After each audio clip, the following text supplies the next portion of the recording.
How Woke Won, the new Spiked book by Joanna Williams, is out now.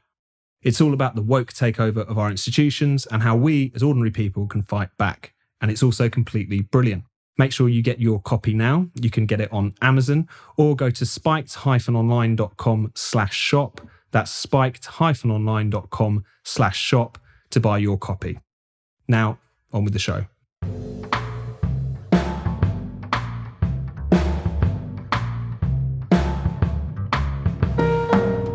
Welcome to Last Orders, the Spike podcast all about freedom, the nanny state and censorship. In this episode, we discuss the fallout from Partygate, Ricky Gervais's war on woke, and why Jamie Oliver can bog off.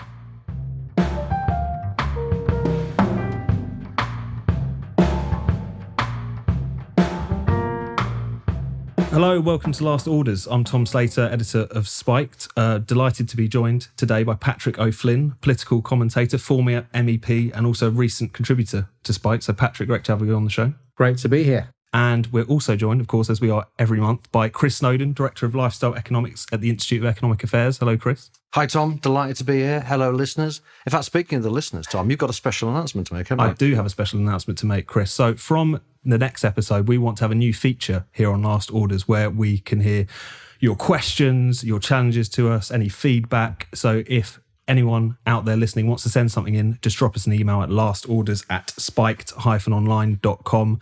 That's lastorders@spiked-online.com. We'll answer a bunch of them at the end of next month's into episode. Our post bag, won't we? Exactly. We'll have the post bag section from next month.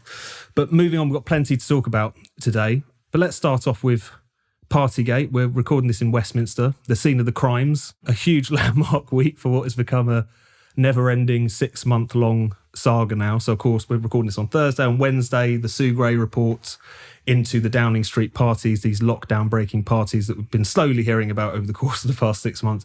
I think it's fair to say, Patrick, that it was a bit of a damp squib. There was this weird combination of all of this build-up, all of this almost like excitement from the media set, and yet when it came out, it more or less told us nothing that we didn't already know. What was your response to it? Yeah, I think if you were reading the whole report, there's a lot of fairly damning stuff in there, but there wasn't some magic one-line Boris Johnson must go. So it slightly undershot advanced expectations. I think a lot of damage has been done to Johnson because it's not just Westminster types that care about it.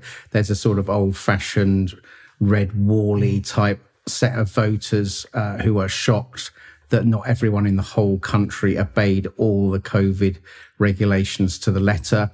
But it struck me as like sort of a First World War battle over a few yards of mud now. And it's time for all sides to kind of bring other kind of issues into the fray.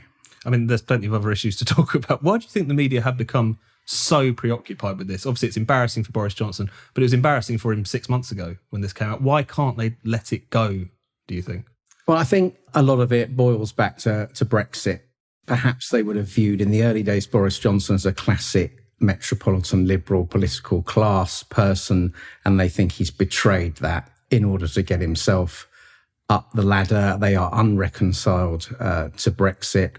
They thought they were on the verge of cancelling Brexit, with various manoeuvrings, and then Boris Johnson arrived and beat them. So I think it's a sort of Brexit derangement has morphed into a Boris obsession syndrome, and it's beginning to look unbalanced. So both sides have got pitfalls here. It's definitely hurt Boris Johnson, not just among Guardian readers, which he won't particularly care about, but among some Tory considerers. But the obsession with it is also damaging for the left-wing parties. And obviously we're all watching what will happen to Keir Starmer as regards Durham Police, which could be a surprisingly entertaining denouement. At least another act left of this whole scandal. Chris, what did you make of this report? You scandalised by it? Well, I didn't read it, obviously. I didn't read it because I don't care about it. But, I mean, the bits I read about it seemed, pretty incredible. And if I'd known about it at the time, I'd been absolutely hopping mad. It's just that it happened so long ago and there's so many other things to worry about. And, basically, I just want to forget all about COVID, really. It started as, he was been given a birthday cake on his birthday, and you think, all right, well, the guy's in his office, someone brings him a cake. What's he supposed to do? Tell him to piss off, and you go, okay. But that was the only one he got fined for, weirdly. Yeah. And then it's a picture of him clearly just raising a glass, toasting somebody's leaving you. You think, well, that's probably fair enough. And then you find out there were people throwing up in the corridors at 4 o'clock in the morning at these so-called work events. You just go, well, this is just unbelievable, really. And as I say, if I'd known at the time, I'd be furious about it. But now I just don't care. I'm really just interested in what the political ramifications are, because I have no way of knowing whether the only people who care about this are like Lewis Goodall and Beth Rigby, or if actually half the country is furious about it and will never vote Conservative again. I have no idea. And I wouldn't even trust the opinion polls on it, because if you ask people, are you angry about this or whatever, of course they're going to say yes. Whether they'll still be angry about it in 2 years' time, I'm kind of doubtful, but that's probably coloured by my own opinion about it, which is just, I just don't think it's important at all. No, the impression you seem to get is definitely that it has infuriated people, and if you ask them on principle, should he go or whatever, you'll get a pretty strong majority for that in the polls and what have you. But, there was a Sky News journalist, a kind of lower-ranking reporter, who tweeted whenever they go outside of London to ask people about this, they just get mobbed by people saying, why are you still going on about this? It seems like people can hold those two thoughts in their heads at the same time, which is, yes, it was bad, and I was angry about it 3 or 4, 5, 6 months ago. Right. But now it seems to have run its course. It was strange, because it's worth underlining, I think, just how weird a lot of the media has been over the course of the past week in particular. That slow build-up you had, there was that Panorama episode where you had Laura Koonsberg talking to former Number 10 staffers with their faces blurred and their voice obscured like they were in witness protection or something. I didn't see that either. That sounds quite funny. It's really quite funny. And then also on the same day, I think Sam Coates was out in Downing Street, kind of shouting shrilly. Are you going to resign, Prime Minister? My favourite was saying to Sajid Javid, are you proud of this government, Sajid Javid? Just as a perfect encapsulation of the very strange road they went. I don't know what it is. I mean, it seems like a lot of the media got very attached to kind of enforcing lockdown rules anyway. It kind of brought out the curtain twitchers in them and then mixed in with this general anti-Boris sentiment. But, the media is often referred to as out of touch, Patrick. Do you think this is another example of this? Because it's not as if there's an absence of other things to talk about at the moment, is there? Not so much out of touch as sort of partly blind to how the rest of the country views politics. Because I think the media, the overall political media, are acting as if Boris Johnson is the only Prime Minister or party leader indeed who isn't entirely truthful all the time. And you look back at the last 5 years in British politics and you think, well, the leader of the Labour Party, who was their Brexit spokesman, stood up on the eve of the 2017 election and promised as a matter of honour that Labour would fulfil and respect the referendum result, and then spent several years conspiring against it and eventually turned to a second referendum policy. And you think of Boris's predecessor, Theresa May, and the worst thing she ever did, we were told, was run through a farmer's field of wheat. And yet she promised time and again, and that her thing would be to implement the Brexit result. And then I remember her standing up in the House of Commons at one point and threatening the country with no Brexit at all. So if you're, like I obviously am, one of 17.4 million people who voted to leave the European Union and viewed that as the most important democratic moment of recent decades, and you've lived through a period in which all these other senior politicians have actually tried to cancel and steal your vote, and the media as a rule, particularly the broadcast political media, haven't noticed because they're full almost exclusively of Remain voting people and they just don't feel it.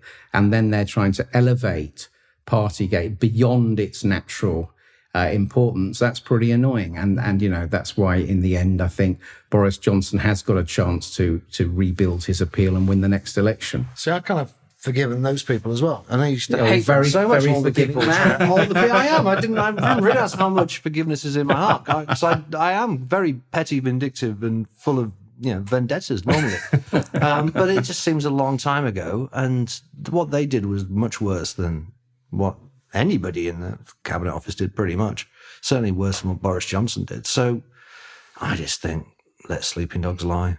I mean, the piety from that section has been quite funny. I was on the radio with Dominic Grieve the other day and he started holding forth about standards in public life and trust and democracy. He gave me a great open goal, which was nice. What's he doing with himself, Dominic Grieve, these days? I've got no idea. Nothing. Bumping around the manor house. I don't know what he does. Popping up on TV, talking about I mean, he's one of those kind of roll callers, like if David Gauke's busy, they'll go to him. So sort he of was thing, I there imagine. talking about Partygate. Yeah, of course. Right. That was the main issue at the time. But no, the presentism from the media has been fun. I mean, Robert Peston had a piece out on The Spectator talking about why this is the most damning report of government conduct in his lifetime. So people were, saying, well, what about Chilcot? Or even what about the Afghanistan report that came out earlier this month, putting Alsatians on a plane where humans should have been out of Kabul and all the rest of it. But just to close this section out, Patrick. I'll never be able to forgive Robert Peston, by the way. For anything. For anything, no.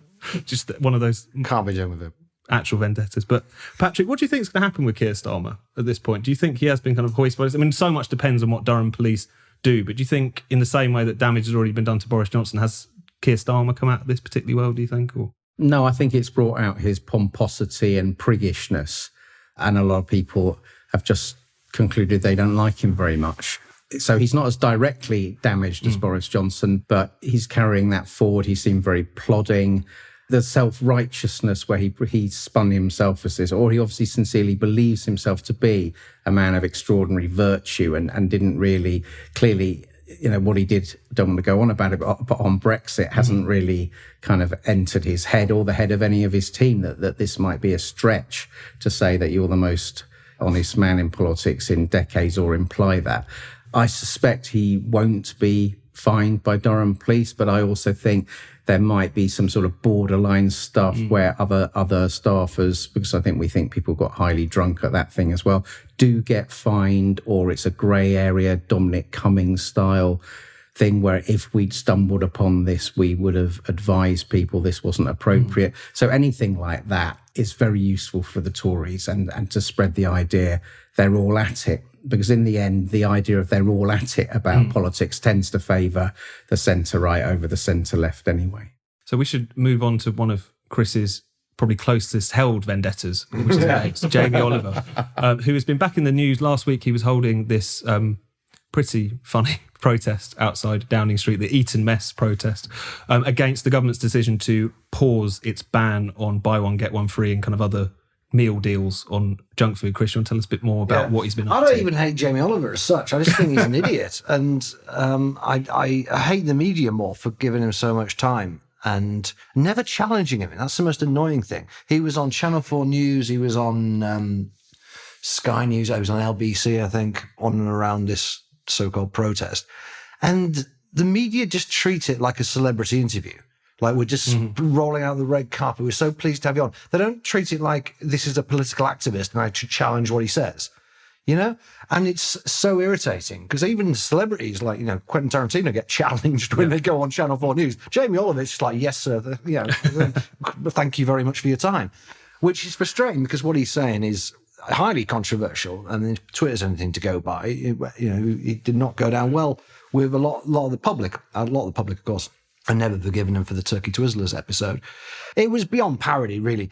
So he turns up with this massive high sugar, high calorie, high fat dessert, the Eton Mess. Now, clearly there's supposed to be a bit of a joke there because Boris Johnson went to Eton and he's making a mess of the child obesity strategy or whatever rubbish he says. But it's still junk food, like many times over, according to this definition. And he's holding it up and it's very mixed messages from it to me. And I still don't know what to make of it, but I don't think there's any hidden meaning that I haven't already spotted. It just seems to me this is a guy who's going, this is delicious food I made myself, and this is okay, but lots of other food that actually you wouldn't consider to be vaguely unhealthy, you can't buy for on a 2-for-1 or a 50% extra deal or what have you. 40% of the food in this country is bought on one of these type deals. It's not just buy one, get one free. It's also 50% extra or anything like that. So he is protesting during a cost of living crisis against people having access to cheaper food. That's basically what it comes down to. He's a multimillionaire and he's turning up with some junk food in his hand with a handful of people around. It wasn't even a protest. It was just a publicity stunt. He was publicising this on national TV on his Twitter account, which has 1 million followers. And he still only managed to get a handful of journalists and some of his employees from one of his little front groups called Bite Back to turn up. And probably a few people just walking up, a few tourists probably stopped and said, oh my God, it's Jamie Oliver, whatever. And the government has ignored it. There was not even like they were going to abandon this policy. They were just only delaying it for a year. They'll still bring it in, I would think. I hope there's real protest if they do try and bring it in 2023. But the optics of the government bringing this thing in October, when inflation is predicted to peak, were terrible. Obviously, they had to cancel it pretty much. And Jamie Oliver, I think, has made a fool of himself and shown how out of touch he is by complaining about it.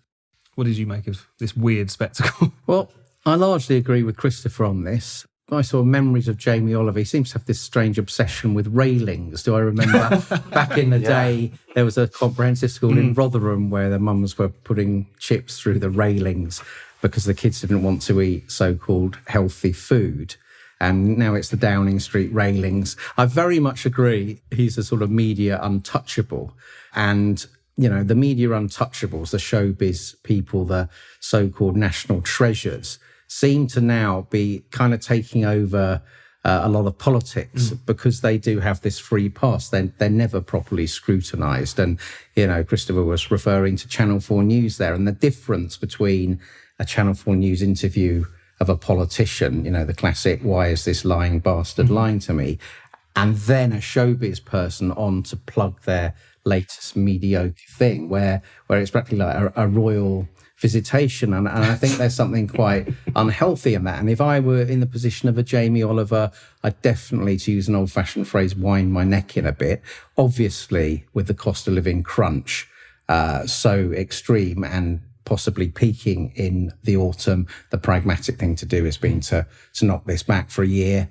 We all know with Boris Johnson that he responds to pressure. So Christopher's hope of getting it permanently scrapped, there might now be some mileage in that, and maybe that's what the other side of the debate fears. I mean, the sort of class hatred of these sorts of anti-obesity campaigns, I feel like Jamie Oliver has been quite a nice encapsulation of that. Again, kind of shaming those women for passing McDonald's. But I remember he once called parents who give their kids soft drinks arseholes, tossers and idiots. The obese poor think in a different gear. And poorer Britons choose to eat, quote, chips and cheese out of styrofoam containers while sitting in a room with a massive fucking TV. Which I think is a nice kind of summation of where he is. Because obviously the good thing about that protest is that he's trying to present this as I'm railing against these out-of-touch toffs. Yeah. But, these measures are always regressive anyway. It's clearly motivated by that kind of attitude. This is one of the reasons he's unpopular with a lot of people kind of on the left, you might describe them as. He's unpopular with so many people. It's a miracle that he still gets presented as a national treasure. So people like Jack Monroe hate him, right? Because she thinks quite rightly that he has this patronising and insulting view of people on low incomes. All millennials hate him because of turkey twizzlers. People like me, libertarians, whatever, hate him. So who actually likes him? Why is he always on TV? Why has he constantly got these shows? Who is it? Is it like Mumsnet people or something who like him? I don't know. If we came out on the trans debate, maybe they'd rally around. Yeah. But Chris, you made a point there about how they haven't scrapped this ban on these deals. They've just paused it for a year. But surely, if it's regressive to do it now because it's going to punish poor, surely it's going to be regressive to do it in a year or two's time when, their finances still not be in a brilliant state. Yeah, I don't think we're going to abolish poverty by October 2023. So. But yet nothing can shake them out of this, it feels like. We should go on to someone who's actually been a bit more heroic, I suppose, over the course of the past week, or at least has made a splash in the whole woke discussion. So Ricky Gervais has just got a new Netflix special out, which I'm sure will be quite popular with the women on Mumsnet, insofar as it has a pop at woke ideology, gender ideology. There's a specific clip which is done around, which we're going to play a bit of before we discuss it. The old-fashioned women. Oh, God. The ones with wombs. Oh. Those fucking dinosaurs. No, I love the new women. I know the new women. They're great, aren't they? The new ones we've been seeing lately. The ones with beards and cocks. They're as good as gold. I love them. No, it's the old-fashioned. And now the old-fashioned, they go like, oh, they want to use our toilets. Why shouldn't they use your toilets? For ladies. They are ladies. Look at their pronouns. What about this person isn't a lady? Well, his penis. Her penis, you fucking bigot.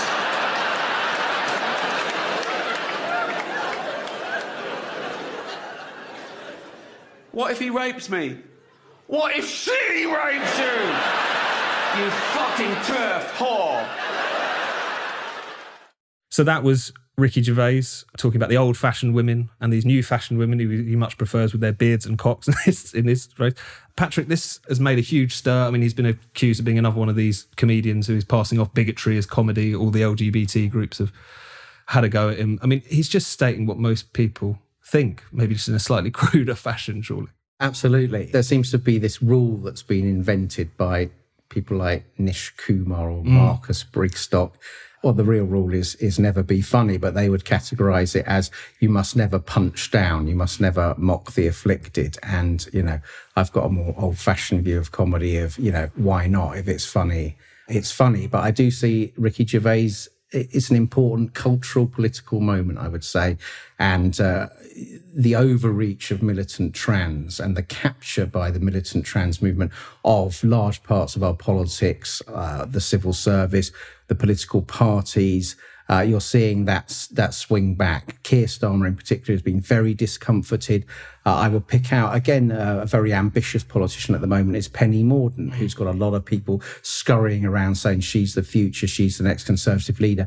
She has a video clip she probably wants to forget now in the House of Commons chamber when she stood up and said trans men are men and trans women are women, Conservative so-called contender there. Well, now I think we've got a Tory MP, is it Mark Jenkinson perhaps, who's come out and boldly said trans men are not men, trans women are not women, which is sort of biologically accurate, and the tide's gone out. And to use that phrase, we can see who's wearing any swimming costumes. And on this, there's a lot of politicians who swallowed this ideology ridiculously, and they're in tricky positions. And I'm someone who always thought that, women's loos, women's gyms, women's sport, in particular women's prisons, hospital wards needed protecting on a biological basis. And hopefully we're going to drive this ideology into the sea. What do you think, Chris? Do you think it was a big moment in this whole discussion? I mean, it's only a couple of 24 hours out, but still. Well, possibly a bit. I watched it last night. I thought it was very good. I thought it was one of his best ones. Some very good jokes in there. I kind of like the way he just went straight into it. It's like Dave Chappelle stuff. He kind of does it relatively delicately, and he builds a story around it, and then has a little jab here, little jab there. Whereas Ricky Gervais is like the bloke in the pub who's only just heard about this stuff, and that's his immediate reaction to it. I mean, can we say that Gervais tries to have his cake and eat it a little bit, right? I mean, he just say later on in the special that, obviously he believes in trans rights are human rights, and he was on the BBC saying that, look, he jokes about everything and it's just a persona and all this kind of stuff. And this is kind of the justification people like Jimmy Carr have used as well. And to some extent it's true. And obviously there is a perfectly respectable type of comedy which involves just saying the most outrageous thing, okay? And Gervais says, look, I do jokes about Hitler and all sorts, obviously not meant to be taken seriously. Fine. But there's also such a thing as satire, okay? And I think what he was doing was satirizing something that most people find ridiculous, and that's where the laughter came from. And a lot of the laughter, the people laughing at it weren't going, oh, that's a brilliant kind of caricature of a bigot, and I'm laughing at they weren't laughing at the bigots, they were laughing at the jokes. And it wasn't just a laugh, it was a massive round of applause as well, right? It was the laughter of recognition and relief. So for Ricky Gervais to come along and say, well, obviously I don't mean any of it, I think he does mean some of it. I think he actually does think that it's wrong for women who were born a man and have a penis to be sent to a women's prison. And he's with 90+% of the population probably on that. So I do think, and he's been doing this for a long time, Ricky Gervais, he does try and have it both ways. Mm-hmm. But it's still a great special, and that's quite a funny clip, I thought. It's amazing how little you have to do to be outrageous on this particular question. I mean, as you say, and Fraser Myers, who is actually in this podcast but sat behind the microphones, pointed this out, that all you have to do is actually say what these people think. Really, just have to repeat it in the most clear way possible, and it really. That's what Julie Bindel said as well on Twitter. She said, what they're complaining about, they're just being quoted verbatim. No, exactly. Incredible stuff. But there does seem to be more of this in the mainstream now. I mean, it tends to be kind of millionaires, comedians, or millionaire children's authors who are able to make these particular points, but you do feel like things are starting to break up. Patrick, you're talking a bit about politics there. How important do you think these issues are for voters? So you've talked a bit about how this has tripped up not just members of the Labour Party, but members of the Conservative Party. There's often this argument between kind of Westminster wonks and pollsters and all the rest of it about how this is a sort of non-issue. Either it's a non-issue or the Tories are stirring it up for dodgy reasons. They can't decide which of the two it is. But how important do you think these kinds of issues are for voters in the country? I think they're really important. I think over the last 5 or 6 years, the politics of culture and identity has been more important. Obviously, we're now into a new phase where, people are potentially suffering 5 or 10% drops in living standards in a calendar year, which evens up the terrain a little bit, and economics. It's not just a matter of can I afford half a new Mars bar if we have 500,000 more migrants. It's now, serious amounts of money at stake. So obviously, cost of living and economics are going to be the predominant factor for at least the next couple of years. But nonetheless, underlying it's really important. And the people who try and scare, particularly the Conservatives, off broaching this stuff, I think probably know it's important. They just don't like it themselves.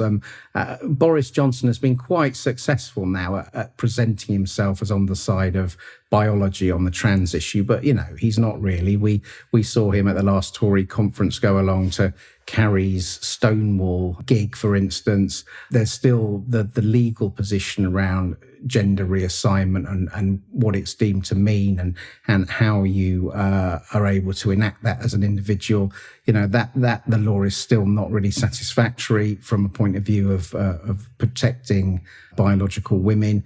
So he's a bit of a fence sitter. And I think on a whole load of things, Boris Johnson is just sort of striking postures, really. And you don't get the feeling of a great political thinker with his shoulder to the wheel on any particular cause. It's interesting as well, because as you say, there's a lot of people who are trying to sort of pretend like this has become a distraction again. You've seen a kind of flurry of those sorts of think pieces in The Guardian, etc. The Tories have been weaponising this issue. Meanwhile, there's been this big cost of living crisis. The culture war is a distraction, often from people who have found themselves very distracted by the culture war in recent years. It's always quite interesting. It's always somebody else who starts a culture war, isn't it? Exactly. And then when someone... It's always the other side. I would like to go into that women's prison. I don't think you should. How dare you start this culture war? It's always the way these things plan out. But, but also, especially the trans thing, probably more so than arguably many of the other issues that we find ourselves talking about, has a very material impact on women's lives. I mean, the women's hospital wars thing I thought was fascinating, because a few years ago, it was a mark of shame if a health secretary hadn't managed to reach this point where you could definitely guarantee women's wards in relation to hospitals. And now that's become a controversial position. But Chris, just to close this out, do you think the tide's turning? Do you think these unsayable things are suddenly becoming a lot more sayable in public life? Well, I think they obviously are, judging by the massive round of applause on that special, which obviously was then broadcast on Netflix, and Netflix have told their employees to go elsewhere if they don't like Netflix broadcasting these things. They are mainstream issues. Obviously, there's a danger of us sat in Westminster saying no one cares about Partygate. What they really care about is identity politics. We may well not have our finger on the pulse on this, but certainly the identity politics thing is much more. Far more people are aware of it and concerned about it than was the case a few years ago, and far more people are aware and concerned about it than a lot of people often assume. And there are, a lot of private conversations and WhatsApp groups and what have you, where this stuff is being discussed, but because it can't be discussed openly a lot of the time. So I think it's one of the Tories' few wedge issues, considering they go along with Labour with all sorts of other things like windfall taxes. And I think that Boris Johnson will push it. I noticed the other day in Prime Minister's Question Times when he was getting taken to the cleaners, really, on the whole Partygate thing. Boris just tried to change the subject and said, yeah, but you don't know what a woman is. Just out of nowhere, So he's kind of scraping the barrel with it, but he obviously thinks it's a powerful weapon. I think, to be fair, it probably is. On that positive note. But tell us what you think, listeners. At last orders at spikes-online.com. Chris, Patrick, thank you very much.